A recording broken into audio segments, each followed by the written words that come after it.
Elijah was with famine. ଆଉ ଏଲିୟଙ୍କର ଆରମ୍ଭ ହେଉଛି ଦୁର୍ଭିକ୍ଷରୁ। 371.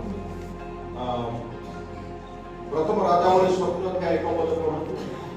ଅନନ୍ତର ଗିଲେଦର ପ୍ରବାସୀ ଇସ୍ରାଏଲ ଏଲିୟ ଆହ୍ୱାନ କରିଲେ, ମୁଁ ଯାହାଙ୍କ ସାକ୍ଷାତରେ ଠିଆ ହୋଇଛି ସେହି ଇସ୍ରାଏଲ ପରମେଶ୍ୱର ସଦାପ୍ରଭୁ ଜୀବିତ ପ୍ରମାଣେ ଏହି କେତେକ ବର୍ଷ କାକରଟି ବୃଷ୍ଟି ପଡ଼ିବ ନାହିଁ, କେବଳ ମୋ ବାକ୍ୟ ଅନୁସାରେ ହେବ। There will be no snow or rain. Snow or rain, Elijah told like that. ମୋ କଥା ଅନୁସାରେ କେତେ ବର୍ଷ ବୃଷ୍ଟି ହେବ ନାହିଁ, That is famine. ସେଇଟା ଦୁର୍ଭିକ୍ଷ। Okay. Nothing is there. କିଛି No water, ପାଣି ନାହିଁ, no food. ଖାଦ୍ୟ ନାହିଁ। That is the beginning. That is the introduction of Elijah. ଆଉ ତାହା ହିଁ ପ୍ରାରମ୍ଭ, ଏହା ହିଁ ଏଲିୟଙ୍କର ପରିଚୟ। And how about Elijah? ତାହା ଏଲିଶାଙ୍କ ବିଷୟରେ କ'ଣ? 1 Kings 19:21. ଆଉ ପ୍ରଥମ ରାଜା 19:21 ପଦ। ପରେ ସେ ତାଙ୍କ ପଶ୍ଚାତଗମନରୁ ଫେରିଗଲେ ଓ ସେହି ବଳଦ ନେଇ ବଧ କରି ଜୁଆଳି କାଠରେ ସେହି ମାଂସ ଶୁଦ୍ଧ କରି ଲୋକଙ୍କୁ ଦିଅନ୍ତେ, ସେମାନେ ଭୋଜନ କଲେ। ତେଣୁ ସେ ଉଠି ଏଲିୟଙ୍କର ପଶ୍ଚାତଗମନ କରି ତାଙ୍କୁ ପରିଚର୍ଯା କଲେ। What is that? ଏଟା କ'ଣ? When famine gave feast. ସେଇଠି ଏଲିୟଙ୍କ ସମୟରେ ଦୁର୍ଭିକ୍ଷ, ଏଲିଶାଙ୍କ ଆରମ୍ଭ ଭୋଜି। The Elijah ministry more fasting. ଏଲିୟର ସେବା କାର୍ଯ୍ୟରେ ବହୁ feasting. ଏଲିଶା ମାନେ ଏଲିୟଙ୍କର ସେବା କାର୍ଯ୍ୟରେ ବହୁତ ଉପବାସ, କିନ୍ତୁ ଏଲିଶାର ସେବା କାର୍ଯ୍ୟରେ ବଡ଼ ଭୋଜି ଭାତ। Hallelujah. Which is good. କୋଉଟା ଭଲ? Feasting or fasting? ଉପବାସ ନା ଭୋଜନ ପାନ? Only fasting. Elijah fasting, Elijah feasting. ଏଲିୟ ଉପବାସ କଲେ, କିନ୍ତୁ ଏଲିଶା ଭୋଜନ ପାନ ଭୋଜି କଲେ। Pastor Paul tells 2 days fasting prayer. Please come. How many will not come? ଯଦି ପୌଲ କହିଲେ 2 ଦିନର ଉପବାସ ପ୍ରାର୍ଥନା ଅଛି, ଆସନ୍ତୁ। କେତେ ଲୋକ ପ୍ରାର୍ଥନା, But we expect our believers to come like that. କିନ୍ତୁ ଆମେ ଆଶା କରୁ ବିଶ୍ୱାସୀ ଆସନ୍ତୁ। And we don't know what is coming. କିନ୍ତୁ କିଏ ଆସନ୍ତି? Instead of fasting prayer, please conduct feasting prayer. ଯଦି ଉପବାସ ପ୍ରାର୍ଥନା ପରିବର୍ତ୍ତେ ଯଦି ଆମେ ଭୋଜି ଭାତ ବ୍ୟବସ୍ଥା କରୁ, ଖାଇବା କହିବା ପାଖ ହେବ ଗୋଟେ କଥା। Hallelujah. Think differently. ଭିନ୍ନ ପ୍ରକାର ଭାବରେ ଆପଣ ଚିନ୍ତା କରନ୍ତୁ। Okay. Fasting is good, but not always. ଉପବାସ ତ ଭଲ କଥା, କିନ୍ତୁ ସବୁବେଳେ ନୁହେଁ। Jesus told the disciples of Jesus were criticized for not fasting, and Jesus defended them, telling that they will, as long as the bride is with them, why should they? Bridegroom is with them, why should they fast? Not necessary. As long as God is with us, why should we fast? That's what he says. ଆଉ ଯୀଶୁଙ୍କର ଶିଷ୍ୟମାନଙ୍କୁ ଯେତେବେଳେ ସମାଲୋଚନା କରିକି କହିଲେ ଯୀଶୁଙ୍କର ଶିଷ୍ୟମାନେ ଉପବାସ କରୁନାହାନ୍ତି ବୋଲି, ଯେତେବେଳେ ସମାଲୋଚନା କଲେ, ଯୀଶୁ ସେମାନଙ୍କୁ ରକ୍ଷା କରିବାକୁ ଯାଇକି, ଡିଫେଣ୍ଡ କରିବା ପାଇଁ ଯାଇକି ସେ କଥା କହିଲେ ଯେ ବର ଯେ ପର୍ଯ୍ୟନ୍ତ ବର ସହିତ ବରଯାତ୍ରୀ ଯେ ପର୍ଯ୍ୟନ୍ତ ଥିବେ, ତାହେଲେ ସେ ପର୍ଯ୍ୟନ୍ତ ସେମାନେ କେମିତି ମାନେ ଉପବାସ କରିବେ, କେମିତି ସେମାନେ ଭୋକରେ ରହିବେ? ବର ଯେତେବେଳେ ବରଯାତ୍ରୀମାନଙ୍କ ଠାରୁ ବାହାର କରି ନିଆଯିବ, ବର୍ତ୍ତମାନ ବରଯାତ୍ରୀମାନଙ୍କ ସାଙ୍ଗରେ ଅଛନ୍ତି, ଉପବାସ କରିବା ଦରକାର ନାହିଁ। Some people tell fasting is not at all necessary. I don't tell like that. କେତେ ଲୋକ କହନ୍ତି ଉପବାସ କିଛି ଦରକାର ନାହିଁ, ଦରକାର ହେଉଛନ୍ତି, ସେମିତି ଲୋକ ନାହିଁ। But fasting is not everything. କିନ୍ତୁ ଉପବାସ ସବୁ କିଛି ନୁହେଁ। Some people always fast. They fast. ଆଉ କେତେ ଲୋକ ସବୁବେଳେ ଖାଲି ଉପବାସ। You know, the disciples of Jesus never fasted. ଆମ ଜାଣିଛନ୍ତି ଯୀଶୁଙ୍କର ଶିଷ୍ୟମାନେ କେବେ ଉପବାସ କରନ୍ତି, And probably Jesus never told them to fast.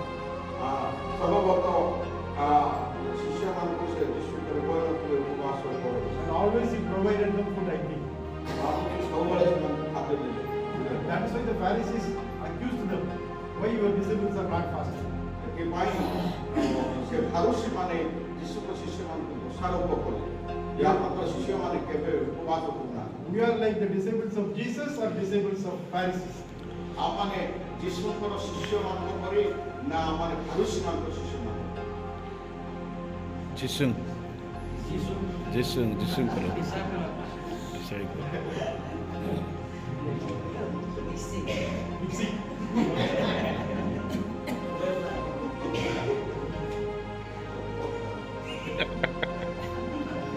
according to this we understand feasting is okay, but with practice we understand fasting is good.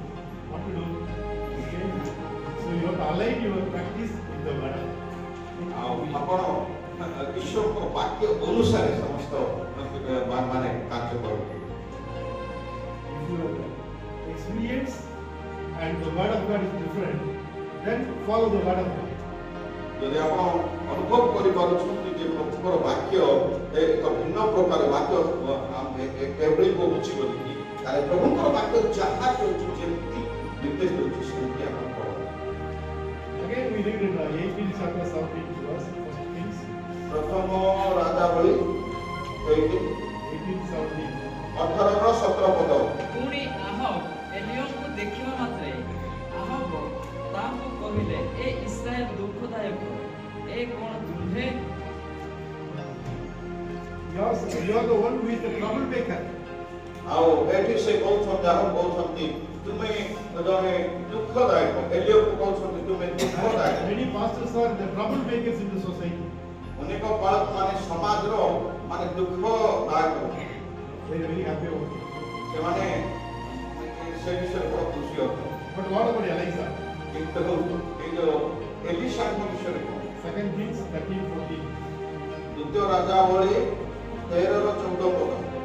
ଏଲିଶାଇ ଯେଉଁ ପୀଡ଼ିତର ମନେ ସେହି ପୀଡ଼ାରେ ପୀଡ଼ିତ ହୁଅନ୍ତି ଇସ୍ରାଏଲ ରାଜା ଜୋୟାସ ତାଙ୍କ ନିକଟରେ ବସି ତାଙ୍କ ଉପରେ ରୋଦନ କରି କହିଲେ, ଏ ଆମ୍ଭ ପିତା, ଏ ଆମ୍ଭ ପିତା, ଏ ଇସ୍ରାଏଲ ରଥ ଓ ତଇଁ ଅଶ୍ଵରୀ କଣ? So he is called the father of nation. ଆଉ ଏଠି ଏଲିଶାଙ୍କୁ ଲୋକ କହୁଛନ୍ତି ମାନେ ମାନେ ଏକ ଦେଶର ବା ଇସ୍ରାଏଲର ପିତା ବୋଲି। Hallelujah. Hallelujah. How you want to be called?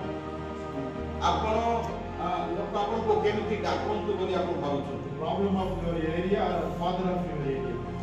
ଆପଣ ଆପଣଙ୍କ ଅଞ୍ଚଳର ଦୁଃଖଦାୟକ ଭାବରେ ଡକାଯାଏ ଭାବୁଛନ୍ତି ନା ଆପଣଙ୍କ ଅଞ୍ଚଳର ପିତା ଭାବରେ ଡକାଯିବା ପାଇଁ ଚାହୁଁଛନ୍ତି? 이따가 Community, the area in where you are, you should live as a king. You are the father of that place. That means you are the one who takes care of that place. You are the reason for the blessing of the place. Okay. Are you living that kind of life, or you are the troublemaker in the area? ଆପଣ ଯେଉଁ ଅଞ୍ଚଳରେ ରହୁଛନ୍ତି ବା ଯେଉଁ ସମାଜରେ ରହୁଛନ୍ତି ସେ ଅଞ୍ଚଳ ବା ସେ ସମାଜର ଆପଣ ଜଣେ ରକ୍ଷାକାରୀ, ଆପଣ ଜଣେ ଉଦ୍ଧାରକାରୀ, ଜଣେ ରାଜା ଭାବରେ ଆଉ ସେମାନଙ୍କର ଯତ୍ନ ନେବା ଲୋକ ଭାବରେ ଆପଣ ପରିଚିତ ହେବା ପାଇଁ ଚାହାନ୍ତି ନା ଯେଉଁ ମାନେ ଅଞ୍ଚଳ ରହୁଛନ୍ତି ତାର ଦୁଃଖର କାରଣ ବା ତାର ଦୁଃଖଦାୟକ ବୋଲି ଆପଣ ପରିଚିତ ହେବେ? The people living around your area see you as a blessing or you are a problem. ଆପଣ ଯେଉଁ ଅଞ୍ଚଳରେ ରହୁଛନ୍ତି ସେମାନେ ଆପଣଙ୍କୁ ଜଣେ ଆପଣଙ୍କ ଆଶୀର୍ବାଦର କାରଣ ବ୍ୟକ୍ତି ବୋଲି ଭାବୁଛନ୍ତି ନା ନା ଦୁଃଖର କାରଣ ବ୍ୟକ୍ତି ବୋଲି ଭାବୁଛନ୍ତି? Again we read about Elijah in 17 chapter 1 verse.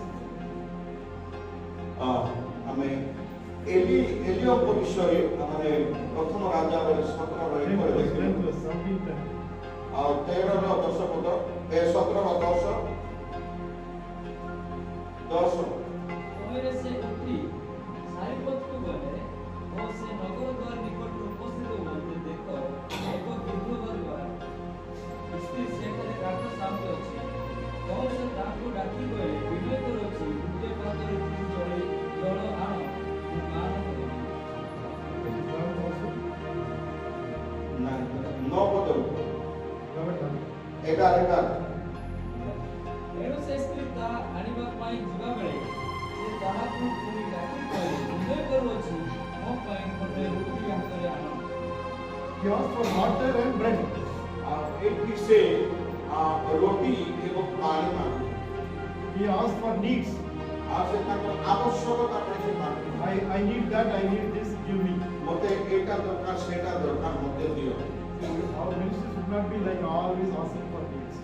ଆଉ ଆମର ସେବା କାର୍ଯ୍ୟ ସବୁବେଳେ ଏକ ମାଗିବାର ସେବା କାର୍ଯ୍ୟ ନୁହେଁ। But if we are doing the world of our ministry, it will be like that. ଆଉ ଯଦି ଆପଣ ପୁରାତନ ନିୟମ ଅନୁସାରେ ମାନେ ସେବା କାର୍ଯ୍ୟ କରିବେ ଆପଣଙ୍କର କଥା ସେମିତି ଆକା ମାଗିବା। If you are doing world government ministry, always there will be some need. ଆଉ ଆପଣ ଯଦି ପୁରାତନ ନିୟମର ସେବା କାର୍ଯ୍ୟ କରିବେ ତାହେଲେ ସବୁବେଳେ ଏମିତି ମାଗିବାର ଅବସ୍ଥା ଥିବ। But what about Elijah? Let us read 2 Kings 8:9. କିନ୍ତୁ ଏଇ ଯୋଉ ଏଲିଶାଙ୍କ ବିଷୟରେ ଆମର ଦ୍ୱିତୀୟ ରାଜାବଳୀ 8:9 ପଦ 8-9। ଏଥିରେ ଅସାଏଲ ତାଙ୍କୁ ସାକ୍ଷାତ କହିବାକୁ ଗଲା ଓ ଦମେଶକର ସକଳ ଉତ୍ତମ ବସ୍ତୁ 40 ଉଷ୍ଠର ବୁଝ ଉପହାର ସଙ୍ଗେ ନେଇ ଆସି ତାଙ୍କ ସମ୍ମୁଖରେ ଉଭା ହୋଇ କହିଲା, ଆପଣଙ୍କ ପୁତ୍ର ଅରାମର ରାଜା ଇହୁଦର ଆପଣଙ୍କ ନିକଟରେ ମୋତେ ପଠାଇ ପଚାରୁଅଛନ୍ତି, ମୁଁ କ'ଣ ଏଇ ପିଲାର ମୃତ୍ୟୁ ହେବି? Here Elijah, here the captain of the Syrian army, he goes to Elijah's house with 40 camels full of gold of offerings.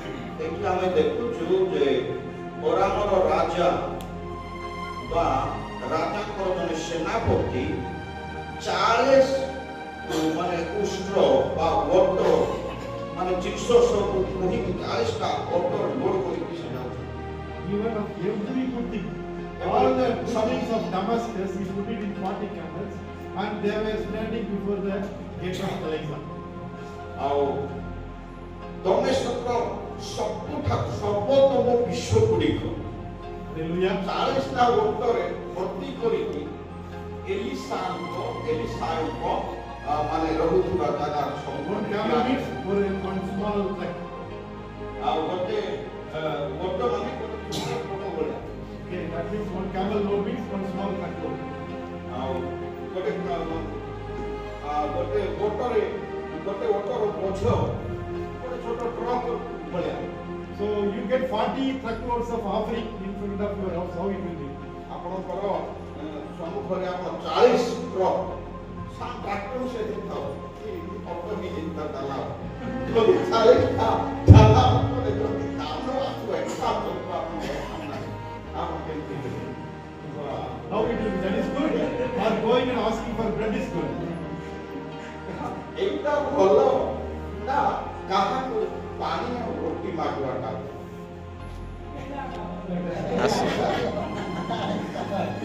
Some people are telling 2 truck is enough.